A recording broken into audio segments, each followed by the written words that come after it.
നിർദ്ദിഷ്ട മണ്ണുത്തി വടക്കഞ്ചേരി ദേശീയപാതയിൽ കാൽനട യാത്രക്കാർക്ക് ആവശ്യമായ സബ്വേകൾ നിർമ്മിക്കണമെന്നാവശ്യപ്പെട്ട് നാട്ടുകാർ പ്രക്ഷോഭത്തിൽ. മണ്ണുത്തി ഇടപ്പള്ളി ദേശീയപാതയിൽ 3 വർഷത്തിനിടെ കൊല്ലപ്പെട്ടത് 133 പേരാണ്. ആവശ്യത്തിന് സബ്വേകൾ നിർമ്മിക്കണമെന്ന മനുഷ്യാവകാശ കമ്മീഷന്റെ ഉത്തരവുണ്ടായിട്ടും ഇത് അവഗണിക്കുകയാണ് നാഷണൽ ഹൈവേ അതോറിറ്റി.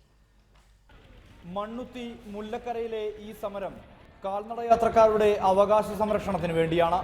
സമരം മെഴുകുതിരി കത്തിച്ച് ഉദ്ഘാടനം ചെയ്തത് റോഡ് മുറിച്ചു കടക്കുന്നതിനിടെ വാഹനാപകടത്തിൽ കൊല്ലപ്പെട്ട പുത്തോക്കാരൻ രാജുവിന്റെ ഭാര്യ ഫിലോമിന.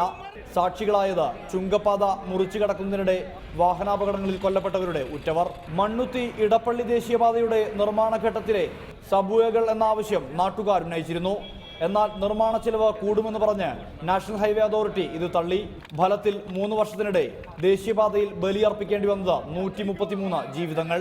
നിർമ്മാണം പുരോഗമിക്കുന്ന വടക്കുംചേരി മണ്ണുത്തി ദേശീയപാതയിലും കാൽനട യാത്രക്കാർക്ക് വേണ്ട അടിപ്പാതകൾ എന്ന ആവശ്യം പരിഗണിക്കാൻ NHAI തയ്യാറായിട്ടില്ല.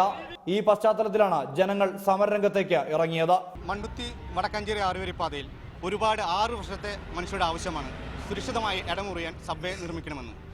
സർക്കാർ മണ്ണുത്തി കറുകുറ്റി 4 വരിപ്പാതയിലെ അപകട സുനാമി കണ്ടിട്ട് അതും പഠനമാക്കാതെ ജനങ്ങളുടെ സമരത്തേക്ക് തള്ളിവിടാനുള്ള ഒരു ഏർപ്പാടാണ്. അടിയന്തരമായി സംസ്ഥാന മനുഷ്യാവകാശ കമ്മീഷന്റെയും റോഡ് അപകട എൻക്വയറി കമ്മീഷന്റെയും ഉത്തരവുകൾ നടപ്പാക്കി ജനങ്ങൾക്ക് സുരക്ഷിതമായി ഇടമുറിയാനുള്ള സംവിധാനം ഒരുക്കേണ്ട ബാധ്യത സർക്കാരുണ്ട്.